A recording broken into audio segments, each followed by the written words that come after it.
हरे कृष्णा। सनातन धर्म के मूल के प्रथम भाग में आप सभी का स्वागत है।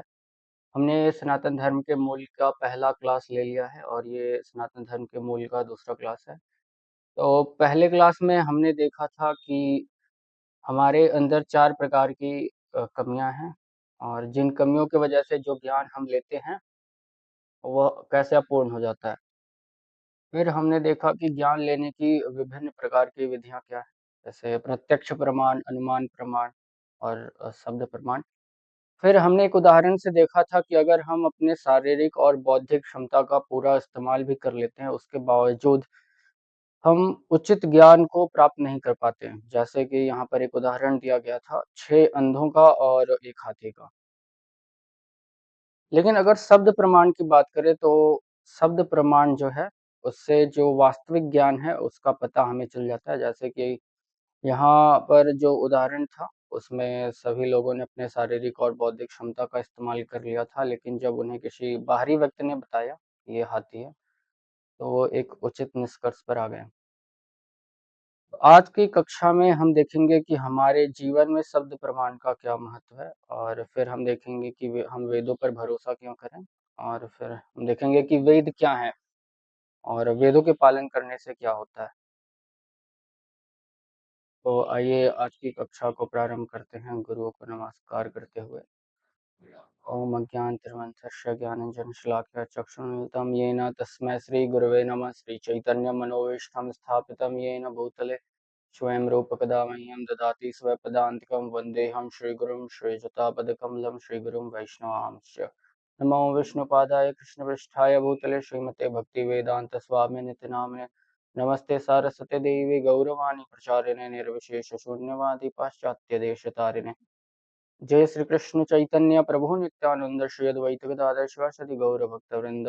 हरे कृष्ण कृष्ण कृष्ण हरे हरे, हरे राम राम राम हरे हरे। तो आइए आज की कक्षा को हम प्रारंभ करते हैं इस प्रश्न से कि हमारे जीवन में शब्द प्रमाण का क्या महत्व है। जैसे बहुत लोग बोल सकते हैं कि आज का जो युग है वो तो मॉडर्न हो गया है, भरोसे पर हम काम नहीं करते, हम तो प्रमाणों पर काम करते हैं, जो वैज्ञानिक लोग प्रमाण देते हैं उस पर काम करते हैं। लेकिन अगर हम वास्तविकता को देखें तो वास्तविकता कुछ अलग ही है। जैसे कि हमें कैसे पता चला कि हमारा पिता कौन है? किसी ने तो डीएनए टेस्ट करवाया नहीं कि हाँ, डीएनए मैच कर रहा हो और यही हाँ, ये मेरा पिता है, ऐसा कुछ निष्कर्ष आ गया। नहीं, किसी ने डीएनए टेस्ट नहीं करवाया। हर व्यक्ति ने अपनी माता पर भरोसा किया क्योंकि उसने ही बताया कि तुम्हारे पिता ये व्यक्ति है। यानी कि जब हम छोटे थे, तब हमने भरोसे से काम किया। फिर जब थोड़े से बड़े हो गए, 12वीं कक्षा में पढ़ने लगे, तो हमने पुस्तकों पर भरोसा किया कि जो पुस्तक से ज्ञान हमें मिल रहा है किताबों से, उसको पढ़कर हम जीवन में अवश्य ही सुखी हो जाएँगे। और आज हम वैज्ञानिकों पर भरोसा करते हैं। जैसे कि वैज्ञानिकों पर भरोसा करते हैं, अगर वैज्ञानिक कुछ रिसर्च करके देता है, कोई यूनिवर्सिटी कुछ रिसर्च करके देती है, तो उन पर हम भरोसा करते हैं, हाँ, ये रिसर्च सही होगा।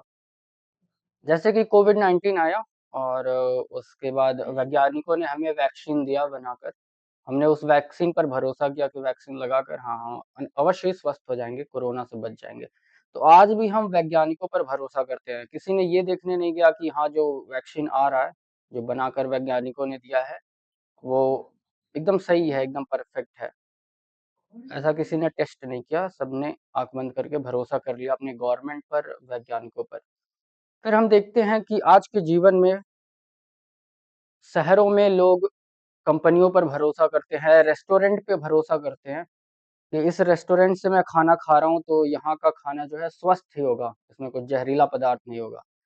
और हम लोगों को पता है कि फ़ेसबुक इस्तेमाल करते हैं, इंस्टाग्राम चलाते हैं, मोबाइल में अपना डेटा रखते हैं और साथ ही साथ कंपनियों पर भरोसा भी करते हैं कि ये जो हमारा डेटा है, ये कंपनियाँ किसी को बेचेंगी नहीं, कुछ इधर-उधर नहीं करेंगी, हैकिंग-वैकिंग नहीं करेंगी।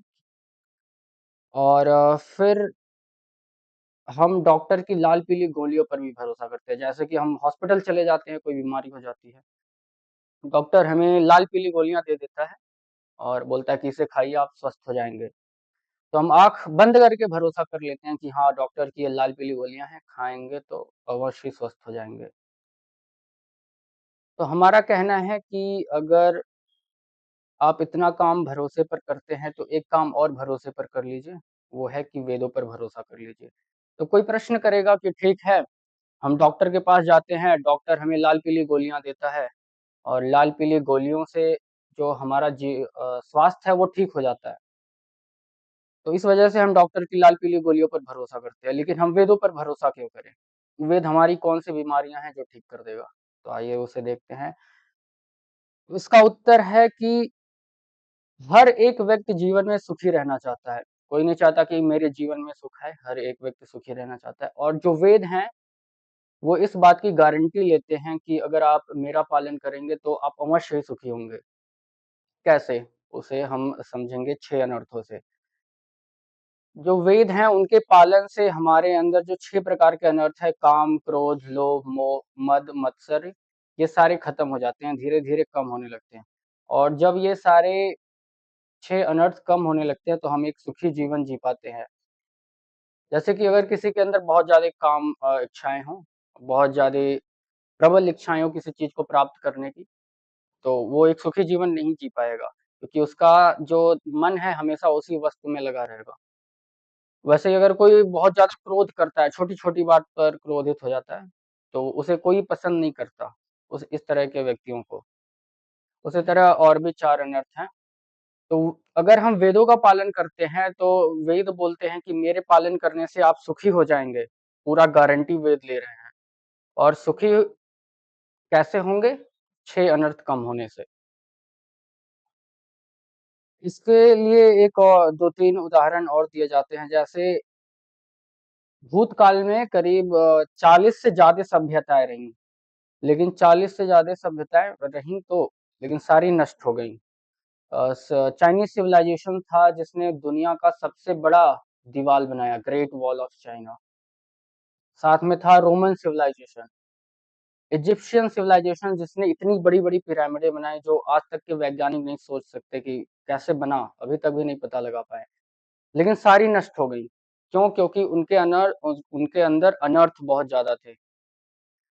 ऐसा बताते हैं प्रभु जी लोग कि जो रोमन सिविलाइजेशन था उसमें जो राजा लोग थे वो क्या करते थे, एक आदमी को पकड़ते थे और उसे शेर के सामने डाल देते थे और आनंद लेते थे, कि देखते हैं कि शेर कैसे खाता है इस आदमी को। और उनका अनर्थ इतना बढ़ गया कि उन्होंने तो एक बार पूरे पब्लिक में साँप ही छोड़ दिया, बस देखने के लिए कि लोग कैसा रिएक्ट करेंगे। तो ऐसी रही थी सभ्यताएँ, लेकिन जो भारतीय सभ्यता थी, जो आज भी टिकी है, जो वैदिक सभ्यता थी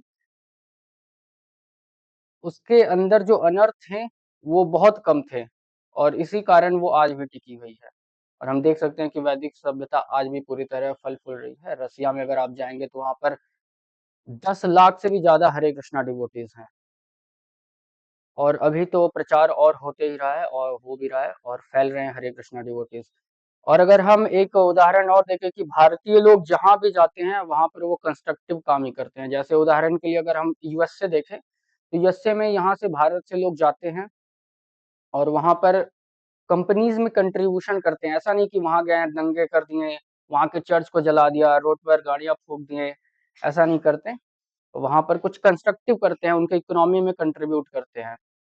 क्यों? ऐसा इसलिए है क्योंकि जो भारतीय लोग हैं, वो कहीं न कहीं वेदों का पालन करते हैं अपने जीवन में। भले ही वो नास्तिक भारतीय क्यों ना हो, वो कहीं न कहीं वेदों का पालन अपने जीवन में करता है, जिसके वजह से उनके जो अनर्थ हैं, वो कम हो जाते हैं और कहीं पर भी वो जाते हैं तो कंस्ट्रक्टिव काम ही करते हैं। तो अब कोई बोल सकता है कि यूएस में जाने वाले भारतीय लोग तो पढ़े-लिखे होते हैं, इस वजह से वो कंस्ट्रक्टिव काम कर देते हैं। लेकिन अगर कोई गँवार भारतीय है, तो वो कैसे कंस्ट्रक्टिव काम करेगा? वो तो डिस्ट्रक्टिव ही तो करेगा। तो अगर हम उदाहरण लें मॉरिशस का, तो अंग्रेज़ों ने भारतीय लोगों को जो पढ़े-लिखे नहीं थे, उन्हें लेबर की तरह लेकर गया था मॉरिशस और बोले थे कि वहाँ हम आपको लग्ज़री लाइफ़ देंगे। लेकिन वास्तव में वहाँ पर ले जाके लेबर का ही काम करा है। लेकिन अगर हम आज मॉरिशस को देखें, बहुत अच्छा देश है मॉरिशस और वहाँ पर भी भारतीय लोग जो अनपढ़ गँवार थे, वहाँ पर भी जाकर उन्होंने कंस्ट्रक्टिव वर्क ही किया। ऐसा नहीं कि मॉरिशस को जला दिया, जैसा कुछ लोग हैं जो कर देते हैं कि जहाँ जहाँ पर भी जाते हैं जला ही देते हैं। क्यों? क्योंकि उनके अंदर जो अनर्थ होते हैं वो काफ़ी ज़्यादा होते हैं, वो कम नहीं होते, क्योंकि वो वेदों का पालन नहीं करते, वेद विरुद्ध कार्य करते हैं। फिर हम देखते हैं कि वेद क्या हैं? तो जैसा हमने देखा था कि शब्द प्रमाण जो है, शब्द प्रमाण जो होता है विश्वास पर आधारित होता है और इसका जो रेंज होता है वो काफ़ी हाई होता है। इससे हम बहुत ज़्यादा ज्ञान ले सकते हैं। तो जो वेद हैं उन्हें शब्द प्रमाण की चरम सीमा कहा गया है, यानी कि ऐसा शब्द प्रमाण जो सबसे हाईएस्ट है, उसके ऊपर कुछ नहीं है। और जो वेद हैं वो सार्वकालिक और सार्वदेशिक हैं, यानी कि सार्वकालिक का मतलब हुआ कि जो सभी कालों में उपस्थित हैं, और सार्वदेशिक का मतलब हुआ जो सभी स्थानों पर लागू होने वाला है। सार्वकालिक यानी कि जो हर काल में उपस्थित था, हर काल में उपस्थित होने का मतलब है कि अगर आज से 1000 साल पहले चले जाएँ तो तब भी वेद थे, 1400 साल पहले चले जाएँ तब भी वेद थे, 5000 साल पहले चले जाएँ तब भी वेद थे। लेकिन अब कोई बोल सकता है कि लेकिन आपका वेद तो 5000 साल पहले आया। तो वास्तविकता ये है कि 5000 साल पहले वेद को लिपिबद्ध किया गया, वेद तो उसके पहले भी उपस्थित थे। तो कोई ये नहीं बोल सकता कि वेद 5000 वर्ष पूर्व हैं, वो उसके पहले भी थे लेकिन उन्हें लिपिबद्ध 5000 वर्ष पहले किया गया। और सार्वदेशिक का मतलब होता है कि जो सभी स्थानों पर लागू हो, जो ज्ञान सभी स्थानों पर लागू होता हो। जैसे अगर हम अमेरिका चले जाएँ तो वहाँ पर भी वेदों का ज्ञान जो है लागू होगा, लोग वहाँ पर भी वेदों का पालन कर सकते हैं। अगर अंटार्कटिका चले जाएँ तो वहाँ पर भी कुछ न कुछ वेदों का ज्ञान लागू हो जाएगा। लेकिन तो सार्वदेशिक के लिए एक उदाहरण यहाँ दिया गया है, प्रकृति के 3 गुण। तो वेदों में प्रकृति के 3 गुण बताए गए हैं, सतो, रजो और तमो। साथ में ये भी बताया गया कि प्रातः काल के समय जो सतोगुण होता है वो प्रधान होता है, फिर दोपहर के समय रजोगुण प्रधान हो जाता है और शाम के समय तमोगुण प्रधान हो जाता है। तो अगर इस ज्ञान को आप अमेरिका लेके जाएँगे तो वहाँ पर भी ये लागू होगा। ऐसा नहीं है कि अमेरिका के सुबह में तमोगुण प्रधान हो जाएगा और शाम को सतोगुण प्रधान हो जाएगा, ऐसा नहीं है। हर जगह ये ज्ञान लागू होगा। और जो वेद हैं वो सृष्टि के प्रारंभ से ही हैं। ऐसा नहीं है कि 5000 वर्ष पूर्व ही वेद आए। और अगर हम बुद्धिज़्म को देखें जो मुख्य और पंथ हैं विश्व में, तो बुद्धिज़्म जो है वो सार्वकालिक नहीं है, क्योंकि जो बौद्ध धर्म है वो आज से 2500 वर्ष पूर्व आया, जब भगवान बुद्ध आए, उसके पहले बुद्धिज़्म नहीं था। अगर कोई बोलता है कि जो हमारा बुद्धिज़्म का ज्ञान है, वो भी शब्द प्रमाण की चरम सीमा है, तो प्रश्न ये उठेगा कि जब भगवान बुद्ध नहीं आए थे, यानी कि आज से 2500 वर्ष पूर्व जब भगवान बुद्ध नहीं आए थे, तो क्या लोग नहीं रहते थे? क्या लोगों को ज्ञान की आवश्यकता नहीं थी? बिल्कुल थी, लोग रहते थे, सृष्टि तब भी थी। तो यानी कि आपका जो ज्ञान है वो सार्वकालिक नहीं है, एक काल के बाद आया। उसी तरह अगर हम क्रिश्चियनिटी को लें तो वो क्रिश्चियनिटी आज से 2000 वर्ष पहले आया, उसके पहले क्रिश्चियनिटी नहीं था। जब जीसस क्राइस्ट आए उसके बाद आया। तो क्या उसके पहले लोग नहीं थे? क्या उसके पहले लोगों को ज्ञान की आवश्यकता नहीं थी? और अगर हम इस्लाम को देखें तो वो भी 400 वर्ष पहले आया। तो क्या 400 वर्ष पहले दुनिया नहीं थी? बिल्कुल थी, लोग थे, उनके अंदर अनर्थ थे, लोगों को सुखी जीवन जीने का इच्छा था अंदर। तो उस समय क्या? ये प्रश्न उठते हैं। और अगर हम बुद्धिज़्म को लें तो बुद्धिज़्म को पालन करने से जो हमारे अनर्थ है वो कम होते हैं, लेकिन जो बुद्धिज़्म का ज्ञान है, वह सार्वकालिक नहीं है। इस वजह से हम बुद्धिज़्म को जो है शब्द प्रमाण की चरम सीमा नहीं मान सकते। लेकिन अगर हम क्रिश्चियनिटी और इस्लाम की बात करें तो ये तो सार्वकालिक है ही नहीं, साथ ही साथ ये सार्वदेशिक भी नहीं है, क्योंकि बहुत से ऐसे इनके ज्ञान हैं जो हर स्थान पर लागू नहीं हो सकते। और ये जो क्रिश्चियनिटी और इस्लाम है इनको पालन करने से हमारे जो अनर्थ है वो कम भी नहीं होते। तो अगर अनर्थ कम नहीं हो रहे हैं तो हम सुखी जीवन भी नहीं जी पाएँगे, जो हर एक मनुष्य जीना चाहता है। हरे कृष्णा। तो आज की कक्षा में हमने देखा कि हमारे जीवन में शब्द प्रमाण का क्या महत्व है, और हमने देखा कि हम बहुत से कार्य जो है भरोसे पर करते हैं, और हमने डॉक्टर की लाल पीली गोलियों पर भरोसा किया अपने स्वास्थ्य के लिए। और फिर हमने कहा कि आप वेदों पर भरोसा करिए, क्योंकि जो वेद हैं अ, वो हमें सुखी रखने का पूरा गारंटी लेते हैं। इसलिए हमें वेदों पर भरोसा करना चाहिए।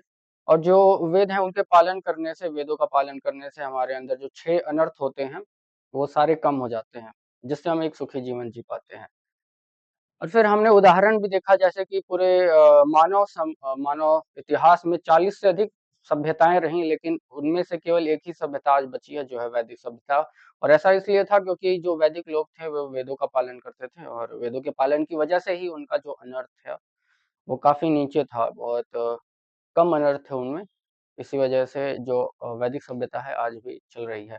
फिर हमने देखा कि जो भारतीय लोग हैं वो जहाँ कहीं भी जाते हैं, यूएस जाएँ या मॉरिशस जाएँ, हर जगह वो कंस्ट्रक्टिव वर्क करते हैं। ऐसा नहीं कि वो जाते हैं और वहाँ दंगे कर दिए, वहाँ के पब्लिक प्रॉपर्टी को तोड़ दिया या फिर और वहाँ के लोगों को नुकसान पहुँचा दिया।